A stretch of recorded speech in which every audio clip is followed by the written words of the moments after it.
In the previous episode, I talked about the importance of the role of family in a foreign mission endeavor. Of course, the same goes for workers in church ministry at home. My point was that missionaries are more likely to leave the field because of family issues than for lack of material resources. After all, if God has called us to a work, He'll be sure we have whatever we need to do His will. He who calls you is faithful, who will also do it. 1 Thessalonians 5:24. A statement of truth and application. That verse isn't talking about our material needs, by the way. The context is God's call for us to be blameless before Jesus Christ when He comes. And God Himself will work to make sure that happens. Even so, I don't think we stretch the point too far when we apply it to the material things we need to fulfill any plan God has laid out for us. That said, disagreements about money are listed as a main cause of divorce. I would venture to add that those issues would likely arise from two extremes: having too much money or not having enough. I've already hinted at certain aspects of our financial position, but I want to concentrate here on the material challenges we had to overcome in our climb up this mountain God set before us. Apart from the fact I had quit my job, and we were totally dependent on the voluntary offerings of churches and individuals, the first battle I faced was getting an exemption from Social Security contributions. If I were giving this talk in person, I would ask the people in the audience to raise their hand if they know what I'm talking about. And just as I expected, no one would. So I'll ask you who are listening or reading these words to raise your hand if you know what I'm talking about. I can't see any hands in the air, so I'll briefly try to explain what led to this point. Back in the 60s, ministers were included in the requirements to make contributions to Social Security on the income they received from churches. There were enough pastors and religious workers who objected on the grounds of conscience and the separation of church and state that the IRS allowed them to opt out of paying into Social Security on income earned as a minister. Income from any other source would still be subject to Social Security contributions. That option is still available today. But the catch is that the minister must opt for this exclusion the first time he declares income as a religious worker. Now, my father-in-law and other pastors and missionaries we knew were doing just that, as the rules came into effect sometime in the 60s. As we began our mission work and became dependent on church offerings instead of wages from employment, I felt we would be better served not having to set aside payments to Social Security. Every penny saved would be a dollar earned, and we would need every penny we got. I went to the Social Security office in Little Rock in January to apply for the exemption. In their reply, the Social Security Administration denied my request, and I made numerous appeals in 1971 before accepting the inevitable defeat by the end of the year. The result, or the reason for the refusal, was that in 1967, shortly after Abby and I had gotten married, I pastored a small country church for about a year while I was still a student at John Brown University. And although I had not received any income as a minister in the following 3 years, because I hadn't opted out of Social Security that first time, I was locked in. I had to admit defeat in this first battle, and it was disappointing. But I resigned myself to the fact that my best laid plan had been thwarted by bureaucratic technicalities. The importance of that defeat only came to fruition 42 years later when I filed for Social Security retirement and Medicare benefits. These are a major factor in meeting our expenses now. There are 2 lessons, at least, to be learned from this. The first is eschatological. In other words, what does it tell us about the end of the world and the last days?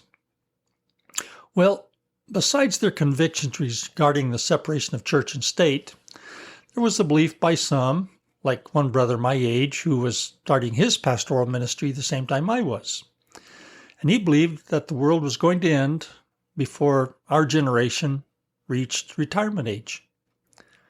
Among our churches, the emphasis on prophetic messages created the conviction that Jesus' words, "This generation will certainly not pass away until all these things take place," referred to our generation, which was born right at the time Israel had become an independent nation in 1948. In other words, the fig tree had put forth its leaves. Matthew 24, verses 32 through 34. Of course, every day brings us closer to the coming of the Lord and the fulfillment of end-time prophecies, but we don't know exactly when that will be. Martin Luther is quoted as having said something along the lines of, "If I believed the world were to end tomorrow, I would still plant an apple tree today." Unquote. Whether he actually said that or not is open to debate, but that apple doesn't fall far from the tree of Jesus' words in Matthew 24, 45, and 46, when he says, "Who is a faithful and sensible slave? The slave whose master finds him working when he comes will be rewarded." The way the things are moving so fast on the world stage, who knows? The Lord may still come while I'm collecting Social Security payments. The lesson here is to keep plowing, sowing, and watering until we're called from the field, one way or another. The second lesson is to always remember that God sees around the curves and over the hills of the road of our lives that we will take, and He knows the crossroads we will come to even years into the future. Looking back, one of the main reasons I pastored that church for a year back in 1967 may well have been to trigger the bureaucratic regulations that thwarted my plan, which turned out not to be so brilliant after all. Then, this was where I received the sign of the crocodile. I always think of this episode when I think of crocodiles. It was in our initial conversation with the Social Security employee in Little Rock that crocodiles were introduced into our financial future. I explained to the lady in the Social Security office that we were going to Brazil, and also why and how we were going. She saw us for what we were, two young visionaries with no guaranteed financial support. Her words of concern were, "Why are you taking two little kids into the Amazon jungle to be eaten by crocodiles?" She was probably close to right about the young foolish visionaries, but she missed it on the part about the Amazon and the crocodiles.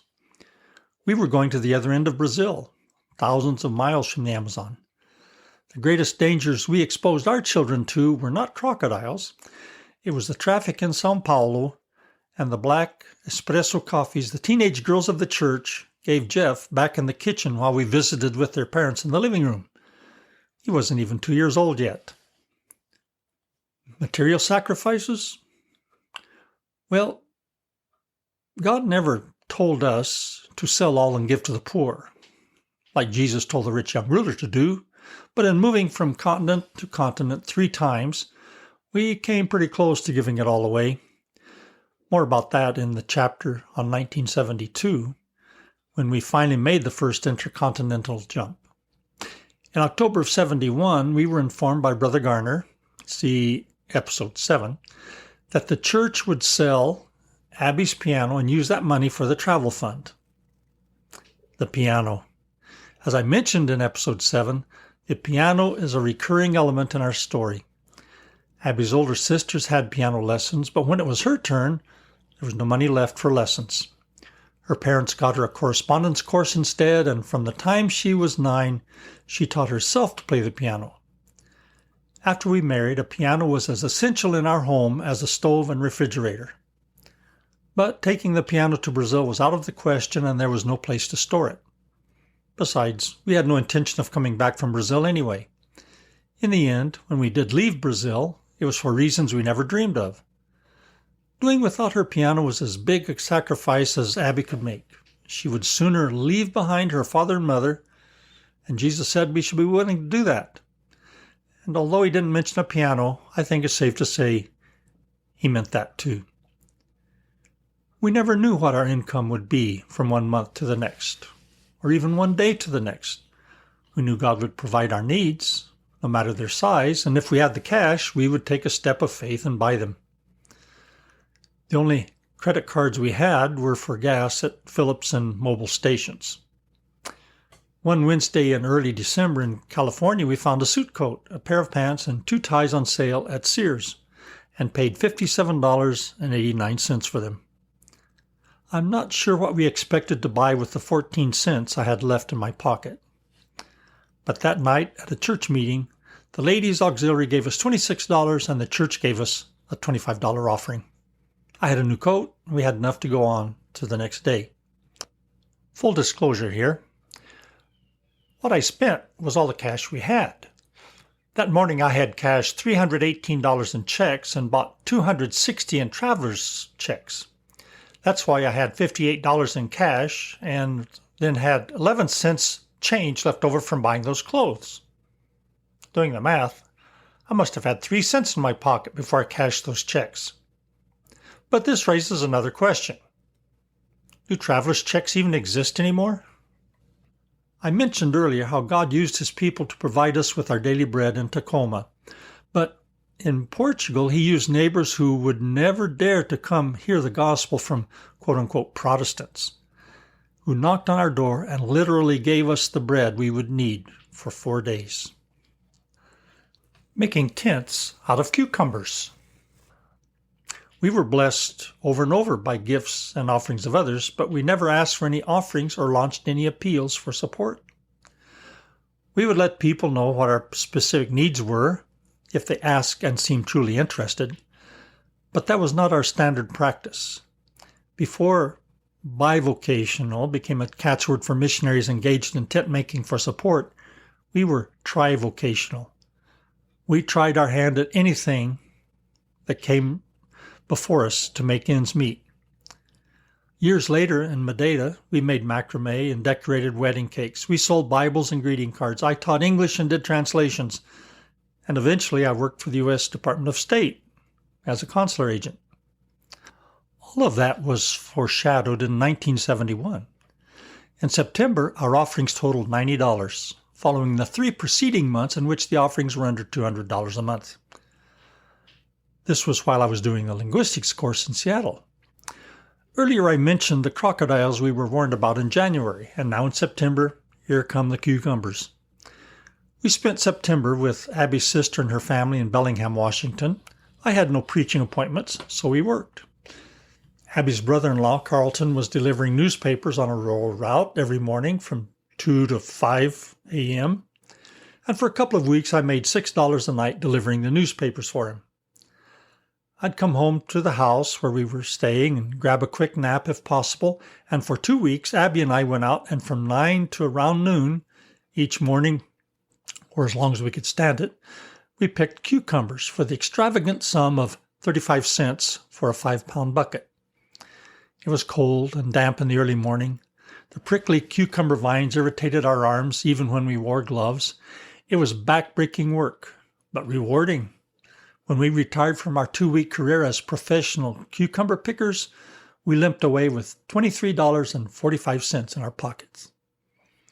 One morning, for a change, we picked sweet corn for $2 a sack and came away with $3.80. By the end of September, when it was time to head to Quesnel, British Columbia for our next church appointment, we had $86 on hand. It must have been enough to get us across the border, although I did write in the journal, had to talk with the border guard for a while. I wonder why that was. We spent about a week in Quesnel, which is about 400 miles north of the border. It was our first introduction to the other English spoken by a lot of people. I wrote in my journal that the Canadians say holidays when we Americans say vacation, and suspenders to us are braces to them. But having lived 40 years in Madeira within the sphere of the UK influence, we find such expressions normal to our ears now. When we returned to Washington, that same month in October, we ended up in Kashmir, and I added apple picking to my repertoire of farmhand skills. By the end of the 4th day of picking, I had registered 15 bins of apples at $5 each, so that was $75. Not only did the money suit me better, I found standing on a ladder and reaching up for an apple was much more enjoyable than bending over to pick up a cucumber off the wet ground. Bruised apples didn't count, and we could eat one of them now and then. That too was more appetizing than taking a bite out of a too ripe cucumber. Comparing the prices in 1971 with prices today, it's actually more entertaining than it is instructive. But having only 14 cents in my pocket now wouldn't be much different from having only 14 cents back then. Well, except now I have a credit card and then I didn't. We did buy gas in El Paso for 20 cents a gallon and in Arizona, 32 cents. How much would you say it cost us to go to Disneyland with the 2 kids in December 1971? Now remember, Rick got in free because he was still 2 years old. And then a church family we visited in Los Angeles loaned us their Disney card to help with the expenses. I don't know how much that card saved us, but I do know we got in Disneyland as a family for $14. From Kashmir, our next stop was Bend, Oregon, the last week of October. It was there that I got a phone call that revealed the elephant in the room that went wherever we did. An elephant that stalked us for 30 years.